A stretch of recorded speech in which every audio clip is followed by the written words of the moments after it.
Ambrosius Graal, Lucifer. La noche más oscura y tormentosa, tal fue el principio de la creación. En el ojo del ciclón reinaba la quietud y el silencio. A su alrededor, la agitación de la terrible tempestad. Entonces surgió el primer rayo en la negrura de aquel universo. Su voz fue el primer trueno que rodó inexorable a los confines del profundo abismo. Aquel rayo tuvo un nombre. Se llamó Lucifer, el portador de la luz. Lucifer fue la primera luz que rompió la profunda oscuridad del tiempo. Lucifer fue el primer sonido que bramó en el amorfo silencio de aquella sorda oscuridad. Fue Lucifer el primer relámpago, el portador de la luz, la primera chispa de conciencia en aquel dormido universo. Fue su propio destello, su propia luz, que le permitió percibirse a sí mismo. Esto lo convirtió en eterno e inmortal. Y así fue como Lucifer llegó a ser el único rayo que dura para siempre. Y con su pensamiento de trueno, que fue la primera voz y sonido del universo, se dijo a sí mismo: seré recordado como el eterno rebelde, como aquel que rompió la paz de la oscuridad y la ignorancia infinita. Soy el espíritu en acción, hambriento de conocerse a sí mismo a través de este profundo y negro universo. Y diciendo esto se sumergió en el oscuro abismo, arrastrando su propia luz consigo. A su paso iba dejando una estela de chispas y centellas tras de sí, centellas de luz, chispas de conciencia. Y volviendo la mirada, Lucifer contempló aquellos soles y estrellas alumbrando la noche eterna. Entonces exclamó: seréis mi hueste, mis rebeldes, mis guerreros. Sois mis hijos, mis hermanos, mis compañeros. Sois parte de mi luz, sois mi voz, mi conciencia. Sois yo mismo. Y siguiendo su camino volvió a sumergirse en la profundidad, dejando su senda, una estela de luz en el mar de la inmensa oscuridad. Entonces fue su viaje tan lejano y distante que su huida se convirtió en retorno. Mundos nuevos se mostraron a su vista y descubrió en ellos la obra de sus huestes rebeldes, de sus hijos guerreros. Descubrió su propia obra. Así fue como comprendió su razón de ser, comprendió el porqué de su existencia. Sacar conciencia de lo inconsciente, obtener sabiduría de la ignorancia, sacar luz de la oscuridad.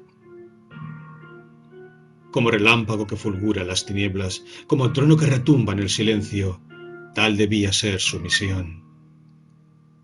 Y de esta manera fue como Lucifer cayó a la tierra, al infierno, la más profunda de las negruras. Profundo dolor del espíritu aprisionado en la materia.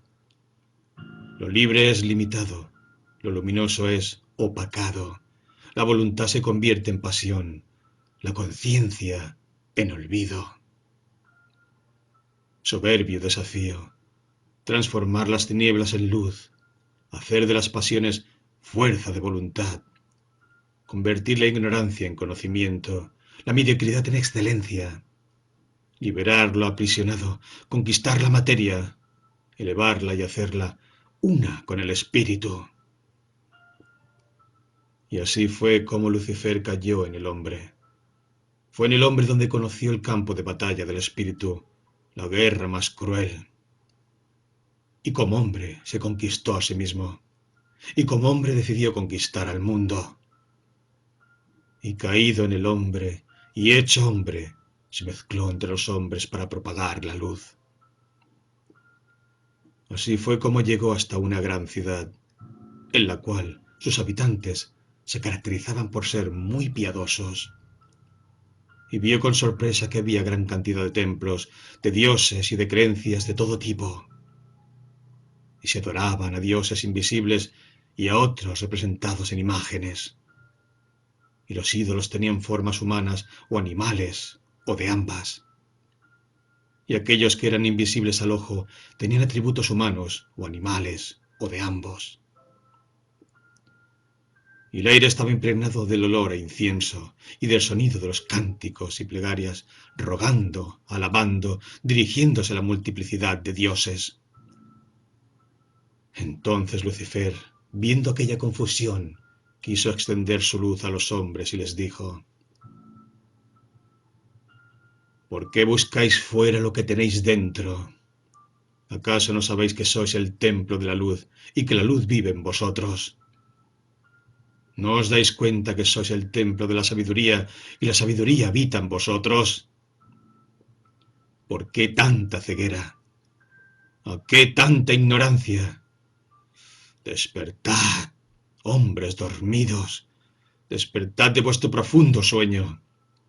Despertad, que la muerte acecha y tal vez os dé caza mientras aún estáis dormidos, y entonces así vuestro sueño será eterno. Romped las ataduras de vuestra ilusión, despertad. No busquéis afuera, en lo externo, lo que vive dentro, en lo interno. ¿A qué viene tanta adoración a ídolos o a abstractos conceptos? ¿Es acaso que la madre de todas las oscuridades ha caído sobre vosotros? ¿No os dais cuenta que el espíritu de la vida palpita en vuestro corazón, se mueve en vuestra respiración, percibe a través de vuestra conciencia?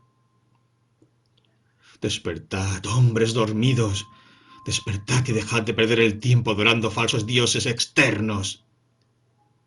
Dirigid vuestra atención hacia vosotros mismos, sentid la conciencia y la vida que habita en vosotros.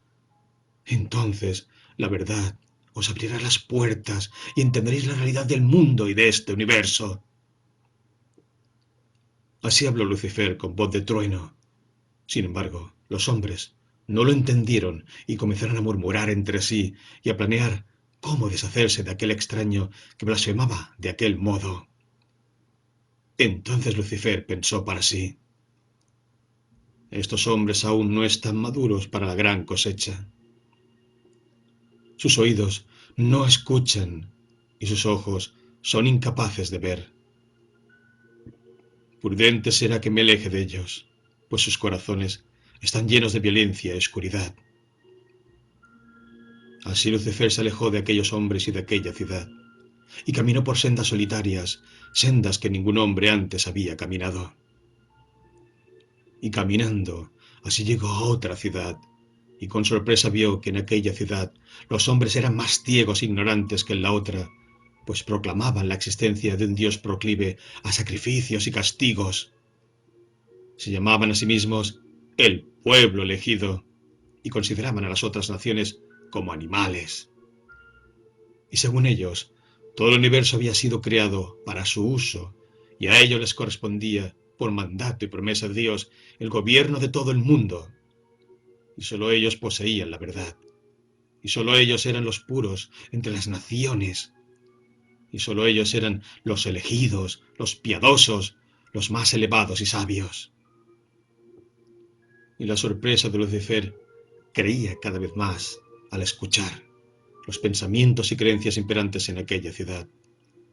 Y su sorpresa fue tanta que finalmente el pensar de aquellos hombres lo hastió y su voz tronó sobre la muchedumbre. ¡Qué necia locura os invade! ¿Decís que vuestro Dios os creó a su imagen y semejanza?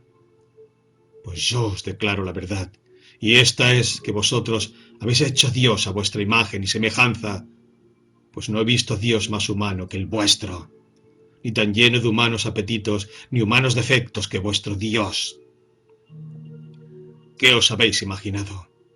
¿Quiénes os creéis? ¿Pensáis acaso que el gran espíritu de la vida que anima este universo puede tener preferencias por algún individuo, pueblo o nación en merma de otros individuos, otros pueblos y otras naciones? ¿Acaso el sol priva de su luz a los malvados? Porque sois egoístas, os habéis creado un Dios egoísta. Porque sois injustos, habéis creado un Dios injusto.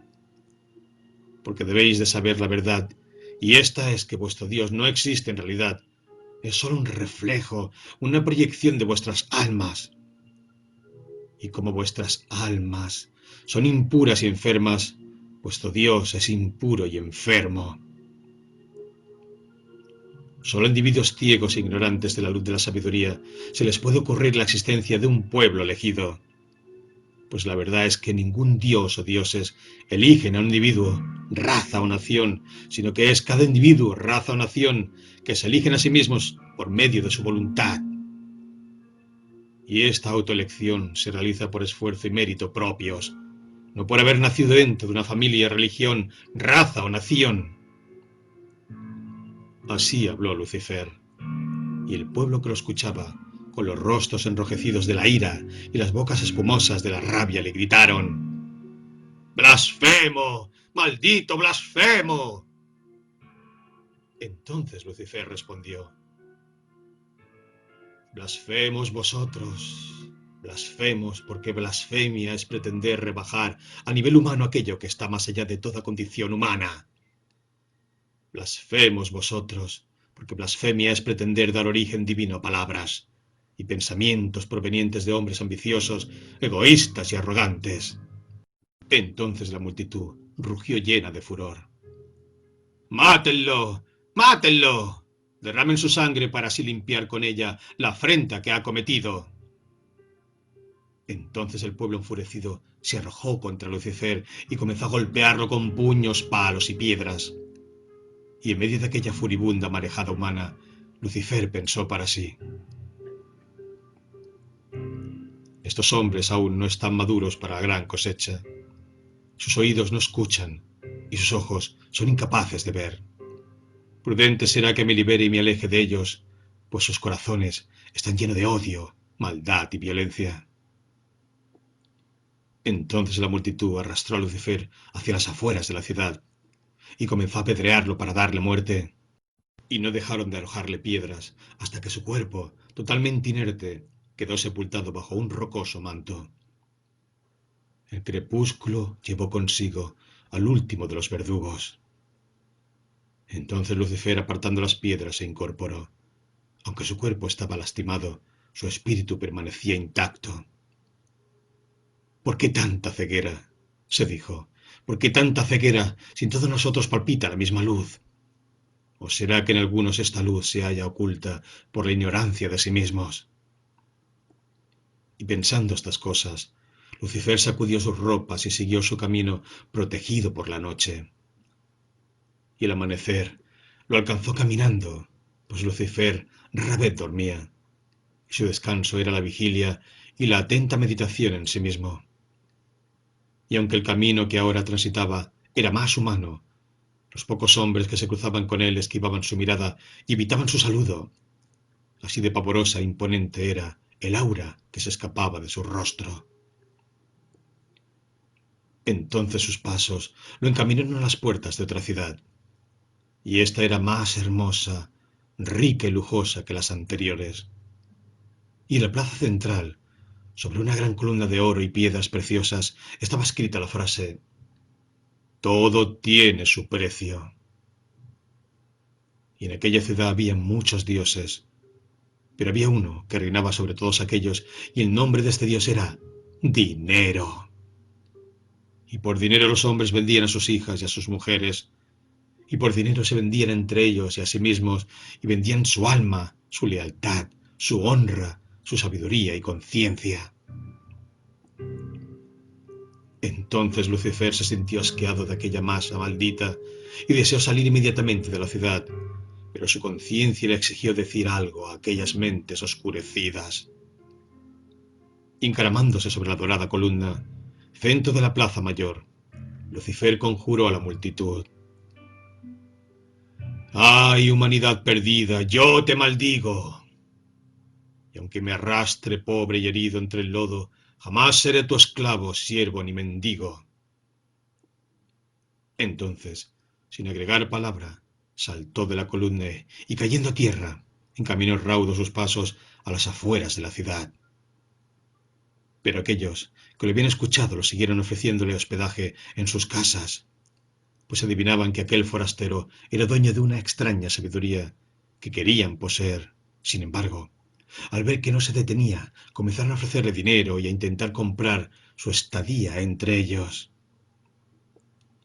Entonces empezaron a ver quién daba más, y se sorprendía de ver que aquel hombre ignoraba sus ofertas, y pronto el precio ofrecido fue de 10 millones de piezas de oro, y este fue doblado y triplicado. Sin embargo, Lucifer no se vendió, y sus pasos los llevaron a un valle donde un día antes se había realizado una gran batalla. El campo se hallaba cubierto de cadáveres y su número se contaba por miles. Entonces Lucifer caminó entre ese mar de muerte mientras pensaba: ¿acaso no es el mundo idéntico a este valle? ¿No está sembrado de cadáveres, hombres vivos, que aún no han comprendido que están muertos en su propia ignorancia? Y al pensar esto, su vista paseaba por entre los cuerpos inertes y mutilados. Y entonces le pareció divisar a lo lejos un solitario árbol, y apoyado sobre su tronco a un guerrero moribundo. Y Lucifer se dirigió hacia aquel hombre, contento de ver algo vivo en medio de tanta muerte. Y sin decir una palabra, dio de beber de su agua a aquel desconocido. Limpió su rostro ensangrentado e intentó curar sus heridas, pero descubrió que su pecho había sido atravesado sin compasión por una lanza enemiga. Entonces Lucifer habló: tu corazón está destrozado. Deberías estar muerto, pero aún vives. A lo que el guerrero contestó, con voz suave pero firme: me debí haber vendido y no lo hice. Debí haber huido y me quedé a luchar. Ahora debería estar muerto, sin embargo sigo vivo. Es que mi espíritu es rebelde y me niego a aceptar aquello que no quiero. Debería haberme vendido y vivir en paz, como un cordero, pero no quise. Debería haber huido y no enfrentarme al enemigo, pero lo encaré. Ahora, agonizante y malherido, debería estar muerto, pero no quiero morir. Entonces los ojos de Lucifer brillaron con una inusitada luz y comprendió que ante él había un hombre que, de alguna manera, se había encontrado a sí mismo. Y se prometió no dejar morir a aquel hombre y usar de todo su poder para salvarlo, pues pensó que hombres como aquel era lo que necesitaba el mundo. Hombres que no se vendieran ni retrocedieran ante el enemigo, hombres con espíritu de lucha y deseos de vivir eternamente.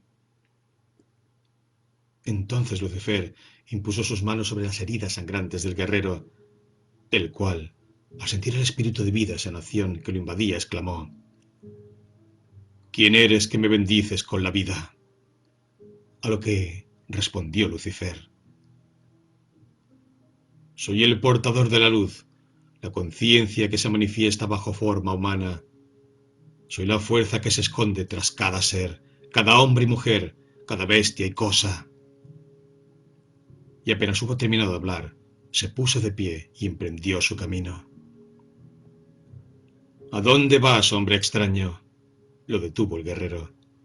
¿Cuándo podré escuchar de tu singular sabiduría otra vez? Mi sabiduría vive en ti, es tu propio ser. Si te escucharas a ti mismo, no necesitarías de mis palabras. Luego Lucifer calló unos segundos y agregó: mi espíritu tiene la mirada fija en el norte. Mi cuerpo permanecerá un tiempo en la montaña del dragón. Y señalando la gran mole rocosa que se erguía en el horizonte, se puso nuevamente en marcha. Buscaba Lucifer en aquellas montañas la tranquilidad de la soledad para poder exaltar así su conciencia. Sin embargo, su paz no duró mucho, pues empezaron a llegar gentes en busca del sabio de la montaña que, según se contaba, había sanado a un guerrero moribundo.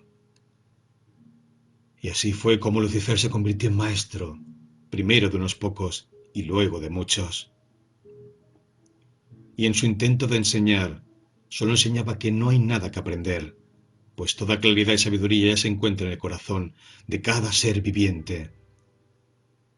Pero las gentes empezaron a confundirse, pues aquel que es ciego no ve aunque el sol lo alumbre, y el corazón confuso se pierde incluso en el día más claro. Y empezaron a perderse a ellos mismos de vista y dirigieron sus ojos hacia afuera, hacia la imagen del maestro que le enseñaba. Entonces Lucifer se dio cuenta y no se permitió caer en la trampa de la oscura ignorancia. Así fue como un día reunió en torno a sí a todos aquellos que había enseñado y les comunicó su decisión de abandonar el mundo. Entonces sus seguidores comenzaron a lamentarse de su suerte y sintieron que aquello sería su perdición. Y Lucifer sonrió, pues comprendió que aquel era el camino que, aunque duro, los llevaría a sí mismos. Entonces dijo: «No os lamentéis de mi pérdida, pues la única pérdida digna de lamentar es la pérdida de uno mismo. Y vosotros os habéis perdido hace mucho y jamás habéis llorado por ese gran tesoro ido». Y uno entre muchos alzó su voz diciendo: «Maestro, antes de partir, háblanos de la esencia de tu enseñanza para poder así recordarla». Entonces Lucifer habló: «Recordaos a vosotros mismos y recordaréis mi enseñanza. No busquéis fuera lo que existe dentro, en vuestro espíritu. Mirad que el hombre es como un árbol que crece en la cima de una montaña. Pero esa montaña es en realidad un volcán en cuyo interior arde un fuego claro y poderoso, dador de la más perfecta serenidad y fuerza. El calor de este fuego interior ayuda a crecer al árbol, el cual, mientras más entierra sus raíces en la profundidad de la montaña, más expande sus ramas a la infinitud del vasto cielo. Recordad siempre que en el mundo hay tres clases de personas. Están aquellos que saben su razón de ser, están aquellos que la ignoran y están los confusos. Y entre los confusos están los que creen saber su verdadera razón de ser, pero en realidad la ignoran, y aquellos que se han inventado una razón de ser que por ser algo artificial los aleja de su verdadera naturaleza. En verdad es importante lo que ahora les digo. Solo quien se conoce a sí mismo conoce su razón de ser, conoce su destino y deja de ser parte del rebaño. Y mucho mejor que ser un confuso es reconocer la ignorancia de sí mismo, pues la cura viene cuando la enfermedad es reconocida. Guardando silencio un instante, continuó: La montaña es como el cuerpo, la conciencia como el árbol, y el fuego parecido al espíritu de la vida. La montaña es como vuestra columna ósea, el árbol como vuestro cerebro, médula y nervios que crecen entre ella. El fuego proviene de vuestra esencia creativa cuidadosamente conservada. Sois como madres que guardan en su vientre el embrión del espíritu. Si un niño de carne y hueso demora 9 ciclos lunares en nacer, entonces el niño del espíritu demorará 9 ciclos solares. Por ello es importante empezar ya. Mi enseñanza guarda su propio secreto, y éste se basa en la práctica y en la propia conciencia de sí mismo. Sin embargo, ¿queréis saber más? ¿Queréis conocer el secreto? Entonces, escúchate el sueño que tuve un día. El sueño de Lucifer.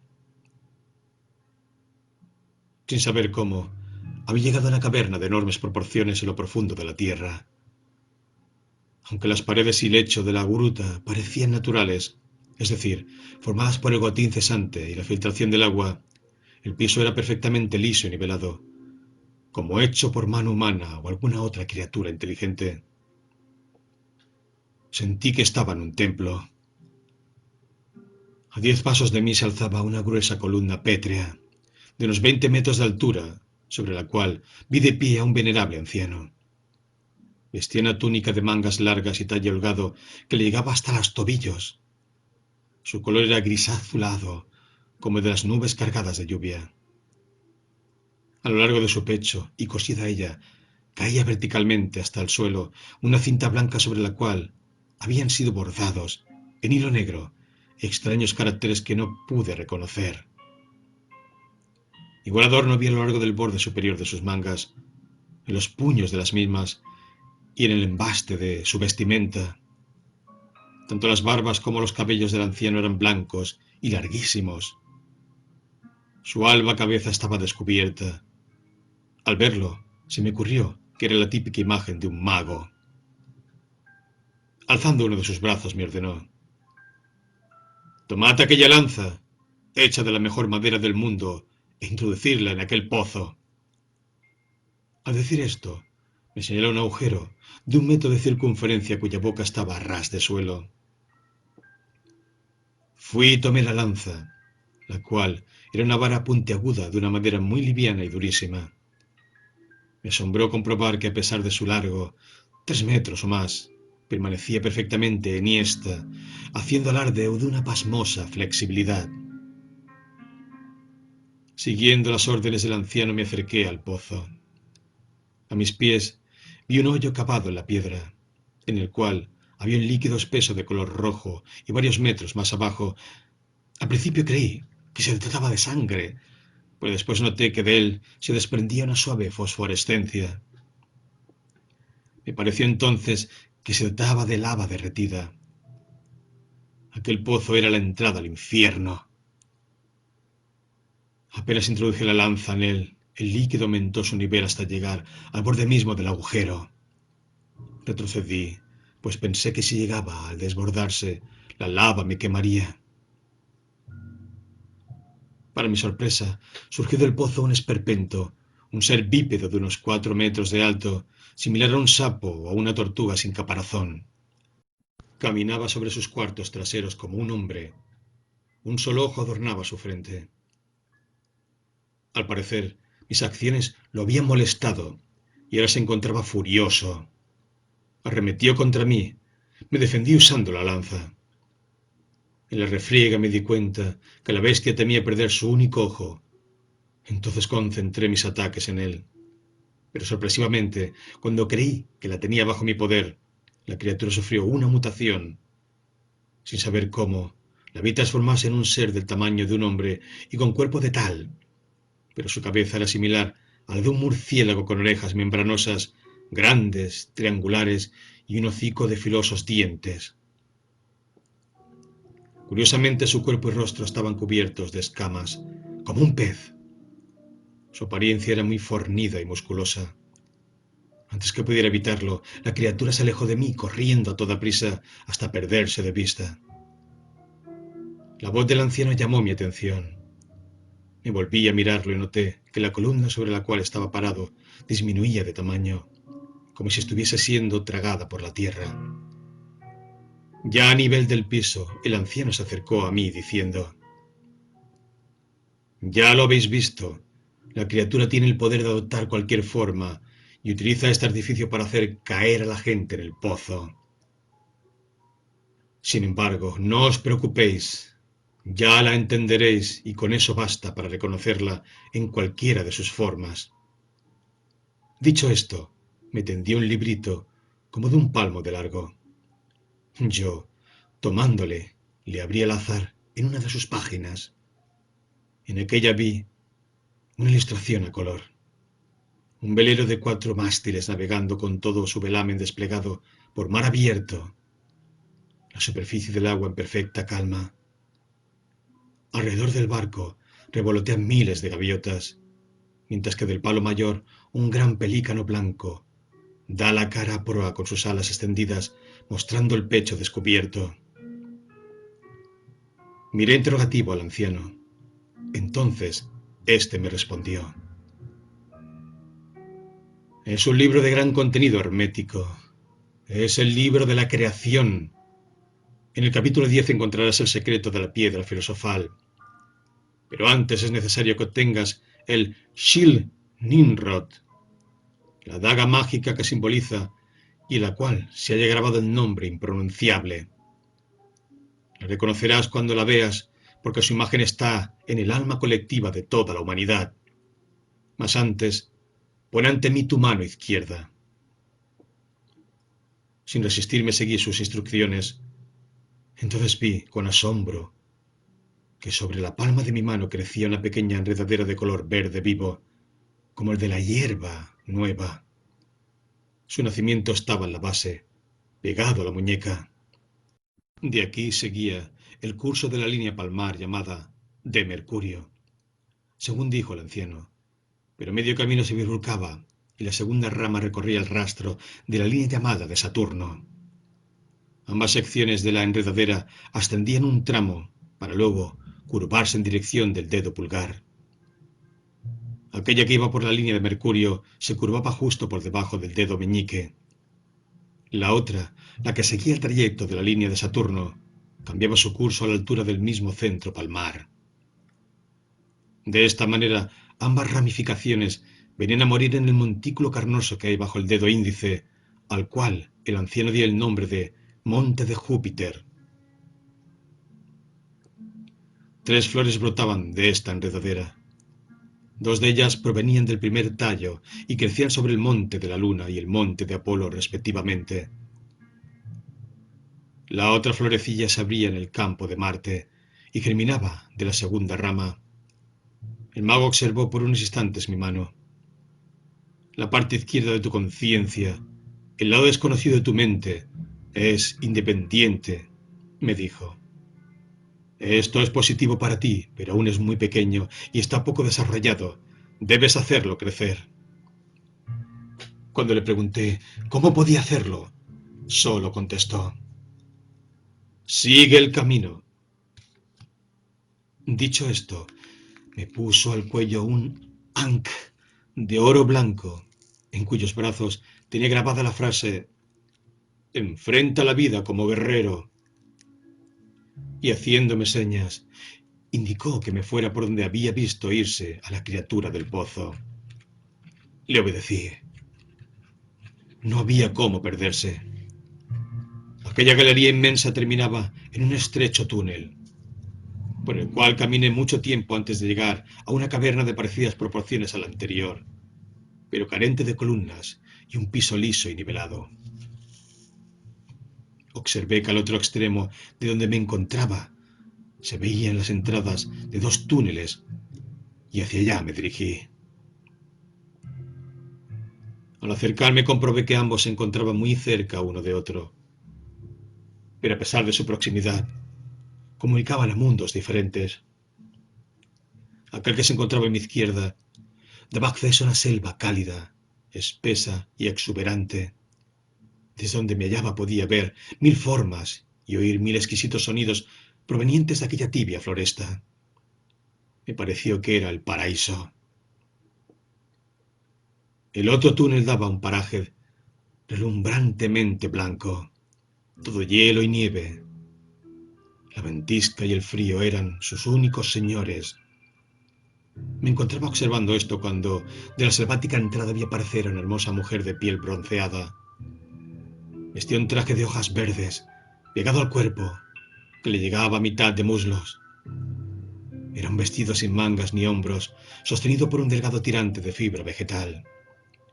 Las facciones del rostro eran bellísimas y su cuerpo armoniosamente proporcionado.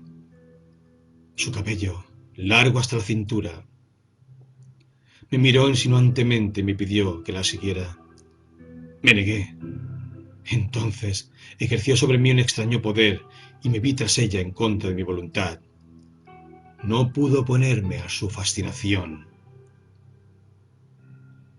En ese momento me sucedió algo inexplicable. Sin saber por qué, tomé fuerte conciencia de mi región infraumbilical. Sentí una agradable calidez en toda aquella zona e inmediatamente tomé el control de mí.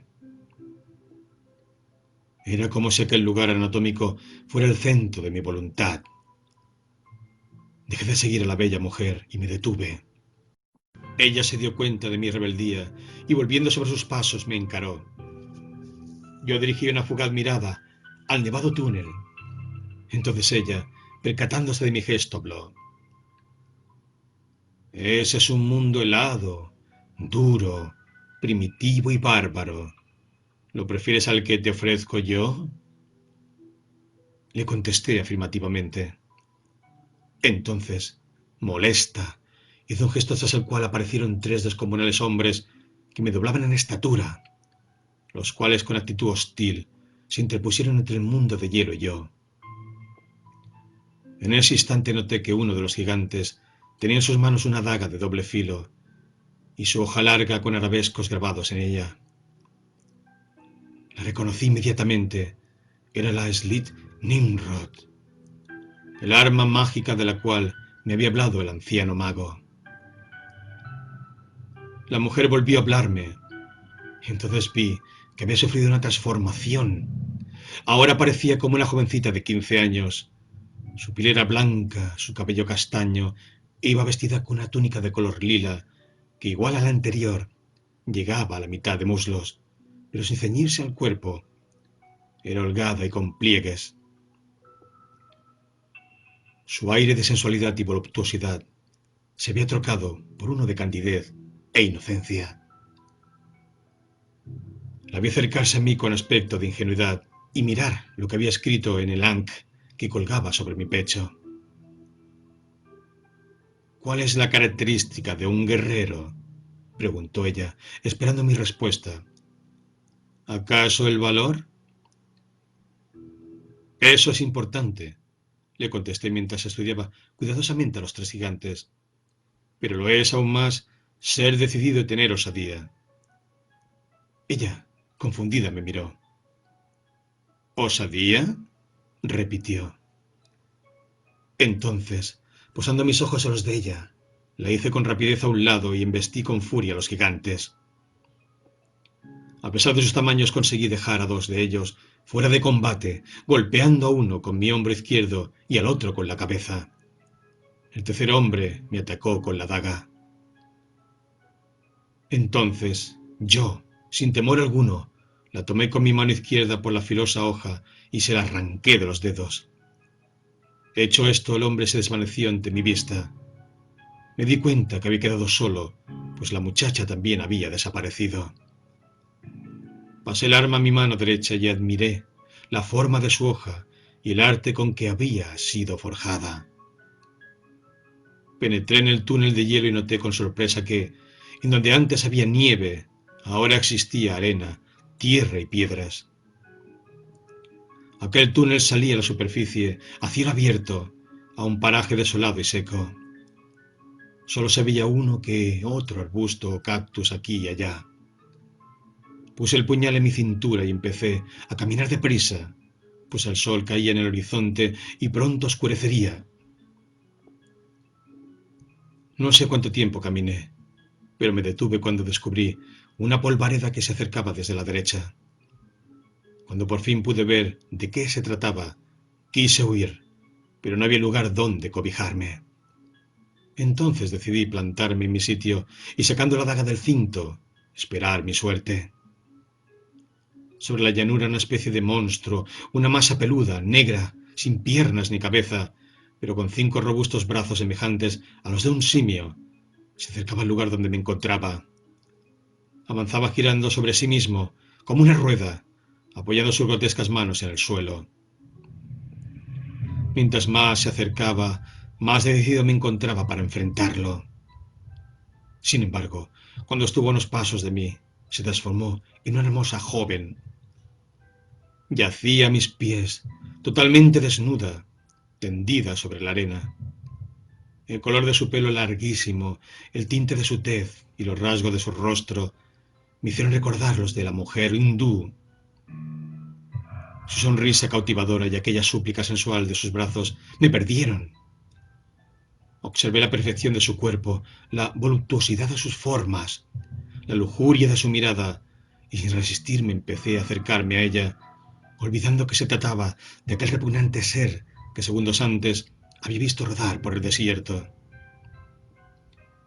Estirando sus bellos brazos hacia mí, susurró: «¿Cómo les encanta a los hombres humillarse?». Me di cuenta que lo hacía por la embrutecedora sensualidad que nos abruma frente a una mujer hermosa. En ese momento tomé conciencia y concentré la atención en la zona infraumbilical de mi cuerpo. Ella, sin dejar de sonreír y con sus brazos extendidos, comenzó a desvanecerse en el aire como una ilusión pasajera, hasta que desapareció totalmente de mi vista. La noche había caído sobre el desierto. Allá, a lo lejos, vislumbré el resplandor de una fogata. Encaminé mis pasos en esa dirección. Al irme acercando distinguí la figura de un hombre. Estaba en cuclillas frente al fuego, observándolo. Su cuerpo, delgado y fibroso, estaba desnudo, salvo por un taparrabo que colgaba de su cintura y que era de vivísimos colores, rojo, naranja y amarillo. Comprendí que estaba realizando algún tipo de ritual. Llegué junto a la fogata y pude ver su rostro cobrizo y reseco. Sus ojos despedían un brillo extraño. Me di cuenta que era un brujo. Sin mediar palabra alguna, me acuclillé a su lado, dando la cara al fuego. Sin mirarme lo vi meter su mano izquierda entre las llamas y sacar, de entre ellas, algo que sostenía con gran delicadeza. Vi con sorpresa que en su palma había posada una flamígera lengua de fuego. Sin preámbulos, me la ofreció, indicándome que la debía tomar poniendo la palma de mi mano izquierda contra la suya. Al hacerlo, sentí que la lengua de fuego era absorbida por mi cuerpo. 3 veces el brujo metió su mano en la lumbre y me ofreció aquel trozo de flama. 3 veces acepté su ofrecimiento. Luego, haciéndome un gesto con su cabeza, me instó a mirar la fogata. Así lo hice, y pude comprobar que entre las llamas descansaba una serpiente con la cabeza erguida. Era una cobra, la reconocí por el capuchón en su cuello. Tenía un color cobre metálico. Estaba tranquila, tomando un baño de fuego. El brujo habló. Me señaló que había sido iniciado la hermandad del dragón. La noche era profunda y protectora. Me dio indicaciones de sentarme en silencio junto a él. Lo hice imitándolo, cruzando las piernas y dirigiendo mi cuerpo hacia el norte, desde donde soplaba una suave brisa. Permanecimos así, silenciosos e inmóviles, una insensible eternidad. Luego, sin saber cómo, nuestros cuerpos alzaron ingrávidos unos centímetros de la tierra y comenzaron a girar en torno a la fogata, mirando siempre hacia la misma dirección cardinal. Rotábamos en sentido contrario a las manecillas del reloj y noté que, en el breve instante en que la fogata quedaba a nuestras espaldas, pasábamos sobre un círculo dibujado en el suelo con extraños caracteres que no supe interpretar. Cuando la aurora se reflejó en el oscuro cielo, el brujo me ordenó caminar con rumbo al sol naciente. Me indicó que siguiendo esa dirección encontraría 2 arroyos.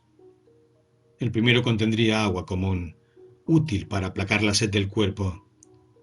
En el segundo correría un agua medicinal de origen mineral que servía para saciar la sed de la vida. Después de mucho andar encontré los 2 riachuelos tal como me lo había señalado. Sin embargo, el arroyo de agua medicinal tenía su cauce seco.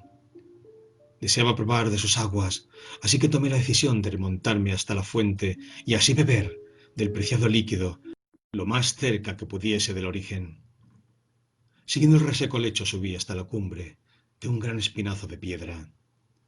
Allí pude comprobar que aquel arroyo surgía de un pequeño edificio de arquitectura indoarábiga. Atravesé el umbral carente de puertas y así pude dar con una enorme escalera que descendía al interior de la tierra.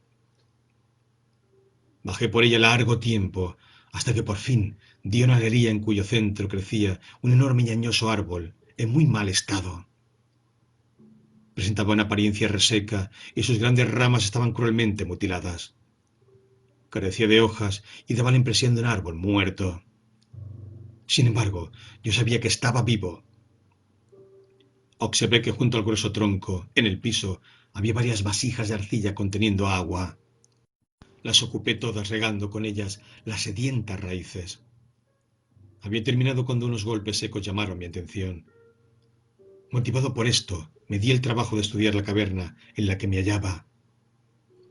Era obvio que existía en aquel lugar alguien encargado de su cuidado, pues veía cierta simetría y orden que no era propio de los sitios que están sujetos a la espontaneidad natural. Muchas puertas daban a aquella galería. Todas estaban cerradas. Observándolas me di cuenta que los golpes que sentía provenían de un viejo portón de madera, el cual se sacudía ante la violencia embestida de algo encerrado tras él. De pronto, mi mente se abrió y lo comprendí todo. Allí encerrado por el cuidador de aquel parque subterráneo se encontraba el espíritu del árbol, un tipo de fuerza inteligente dispuesta a destruir por el descuido a que había sido expuesto el antiguo roble centro del jardín.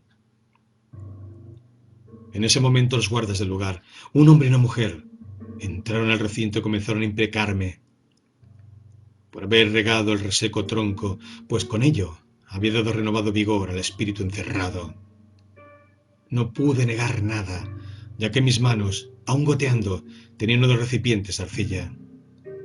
Las voces de la pareja enfurecieron de tal manera al espíritu que éste consiguió derribar el enorme portón y liberarse. Emergió de su oscura prisión justo frente a mí. Su poder era increíble. Su forma similar a un torbellino de viento o tromba marina. Por unos instantes me observó. Le enseñé entonces la vasija húmeda que agarraba con mi mano derecha. Lo comprendió todo. Lanzando un bramido inhumano, se arrojó sobre la pareja y los devoró. Yo, sin saber qué hacer, esperé mi destino. El espíritu del árbol trocó su furibunda apariencia. Se me acercó lentamente en forma de una barra vertical de luz rojiza. Tendría unos 50 centímetros de largo y flotaba en el aire por encima de mi cabeza. Me habló con voz de trueno. Me dijo que a partir de ese momento era el guardián de las raíces y que premiaría mi gesto dándome su amistad. Dicho esto, vino sobre mí y posándose en mi cabeza sentí como aquella energía en forma de columna luminosa me penetraba por ella hasta la garganta. Una tibieza confortable me inundó y me sentí físicamente sano. Sin saber qué, el espíritu hizo algo indescriptible dentro de mí y me cambió. Me sentí como recién nacido. Todas mis enfermedades habían desaparecido. Cuando el espíritu me dejó, me di cuenta de que toda la caverna había reverdeado. Sobre el suelo crecía una mullida hierba. En las rocosas paredes se adherían las enredaderas y hiedras. El viejo árbol veía frondoso y turgente. Sus mutiladas ramas ahora se presentaban completas y rebosantes de hojas. De sus raíces surgía un manantial de agua fresca y cristalina. Este era el origen del arroyo medicinal. Me acerqué al roble. Una enorme serpiente de color verde encendido se ocultaba entre el follaje. Noté que en sus costados, a lo largo del cuerpo, tenía dibujado en negro extraños caracteres desconocidos para mí. De pronto otra cosa llamó mi atención. Era una picaflor que revoloteaba entre el ramaje muy cerca de mí. Su cabeza y su cuerpo eran de un rojo intenso, escarlata, mientras que sus alas y cola eran negras azabache. El espíritu del árbol, poniéndose a mi lado, me indicó que lo atrapara. Yo lo intenté, pero no pude. El ave era demasiado rápida para mí. Entonces, el espíritu me aconsejó que lo observara fijamente, sin pensar en nada, y que cuando sintiese el impulso interno de agarrarlo, lo intentara. Le hice caso y así conseguí atrapar, con mi mano derecha, al picaflor por la cabeza. En el mismo momento que la atrapé, el ave dejó de ser algo vivo y se trocó en un objeto inanimado, hueco, de consistencia pergaminada. Comenzó a deshacerse entre mis dedos. Para evitarlo, la coloqué sobre la palma de mi mano izquierda. Sin embargo, continuó disolviéndose. De esta manera dejó al descubierto una piedra blanca, como de 1 pulgada de diámetro, sobre la cual soplé para limpiarla de los restos polvorientos que no me dejaban apreciarla con claridad. Su color era similar a la sal de roca. Su forma esférica estaba tallada con la apariencia de un capullo de rosa. Era un trabajo simple y primitivo. El espíritu hizo retumbar su voz en mis oídos. Es la piedra filosofal, bramó. La meta de los alquimistas. Dilúyela en vino soleado y bébela. Solo así poseerás el secreto de la inmortalidad. En aquel preciso instante desperté. Habiendo escuchado aquel sueño, un rumor se dejó sentir entre los asistentes, pues algunos se preguntaban asombrados qué significado tendría. Entonces un visitante, que hacía poco había llegado, gritó: «Algunos dicen que eres el demonio», y buscaba con ello perderle y denigrarle ante los ojos de todos los presentes. Entonces Lucifer, con voz clara y serena, exclamó: «¿Acaso no es aquello a quien llamáis diablo, hijo de aquello a quien llamáis Dios también?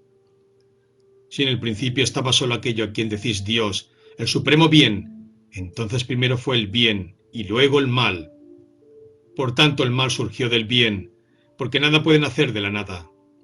Y porque el mal se originó del bien, es que la función del mal es benéfica, porque nada malo puede surgir de lo bueno. Lo que llamáis Dios es el maestro tierno y amoroso que educa con bondad. Aquello que llamáis diablo es el maestro duro y riguroso que nos enseña a través de la severidad. Por tanto, no reneguéis del diablo, pues algunos somos tan necios que solo aprendemos a golpes. Por tanto, no odiéis al diablo, porque a través de sus pruebas nos hacemos fuertes y libres y accedemos al supremo bien. ¿Acaso sois tan ciegos que no os dais cuenta que Dios y el diablo son las dos caras de una misma moneda? Entonces, de las gargantas de algunos de los presentes escapó una exclamación de asombro, pues comprendieron las palabras de Lucifer y despertaron, quedando sus mentes más allá del bien y del mal. Sin embargo, el desconocido replicó: «¿Cuál es tu religión?». «No hay religión más grande que la verdad. La realidad tal como es», exclamó el portador de la luz. «Vuestra sabiduría sufre del pecado de la soberbia y no se basa en las escrituras sagradas», insistió el extraño. «Sufro del pecado de la soberbia», dijo Lucifer, «pues deseo ser todo lo que soy. Quiero ser diamante aunque mi origen sea el carbón. No baso mi conocimiento en lo que dicen los textos sagrados o en lo que afirman los ancianos. No baso mi sabiduría en lo que dieron los eruditos o aseguran la mayoría. Mi sabiduría se basa en lo experimentado por mí mismo, sin intermediarios o interpretaciones ajenas, pues es la experiencia propia y directa lo que entrega la verdadera sabiduría. La vida se conoce viviéndola y no a través de creencias, opiniones, especulaciones, teorías, religiones o libros. ¿Queréis leer un libro? Leed el libro de la sabiduría. Ese libro sois vosotros mismos. Leedlo así. Dirigid vuestra atención hacia vosotros, hacia vuestras sensaciones, hacia vuestros movimientos, hacia vuestra respiración, emociones y pensamientos, y en todo momento permaneced serenos, atentos, viviendo el momento. Entonces, el visitante, asombrado por aquella extraña sabiduría, volvió a preguntar: «Maestro, ¿quién eres en verdad?». A lo que él respondió: «Yo soy la vida, el Lucifer, el portador de la luz, el lucero de la mañana que anuncia el fin de las tinieblas y la llegada del imperio del sol, el reino de la luz. Soy Prometeo, aquel que arrebató de la nada el divino fuego de la sabiduría, el poder y la luz, y lo entregó a los hombres. Y aunque soy el más odiado por el cielo, soy, sin embargo, el más amado, pues gracias a mí se ha redimido la oscura mentira. Perdiendo mi pureza espiritual y cayendo en los abismos, he llevado vida, conciencia y conocimiento a toda carne, y la he impulsado hacia los cielos. Comprendan esta paradoja y comprenderán el misterio del universo». Y habiendo pronunciado estas palabras, cayó sobre los presentes un profundo silencio. Y junto al silencio cayó la noche, arropando con su estrellado manto a todo lo viviente. Cuando medianoche llegó, rompió Lucifer las tinieblas con su voz. clavando la mirada a la estrella polar, exclamó: quien sigue la senda del dragón domina la realidad presente, el aquí y ahora. Conservar la serena quietud es su principio. Alcanzar el ecuánime e imperturbable vacío es su meta. Quien sigue la senda del dragón es como el agua. Aunque se adapta a todas las formas, no se aferra a ninguna. Y dirigiéndose al viejo guerrero, aquel que una vez había estado mortalmente herido en su corazón, le dijo: guerrero solitario que sigues la senda del rayo, tendrás que sumergirte en la profunda oscuridad y hallar en tus raíces la vida sempiterna. Solo así llegará el momento en que aquello que acecha al otro lado salga a la luz del día. Vendrá de la otra orilla del abismo pletórico de inmortalidad, poder, voluntad y sabiduría, y así se cumplirá el tiempo en que, desprendiendo de todo, te apoderarás del universo. Y el viejo guerrero, comprendiendo las palabras de Lucifer, guardó silencio, y a través del silencio aquietó su corazón, y con su corazón sereno entró en profunda meditación. Mas cuando abrió los ojos, poco antes del amanecer, Lucifer ya no estaba entre ellos, y el lucero de la mañana brillaba con soberbio fulgor sobre el horizonte.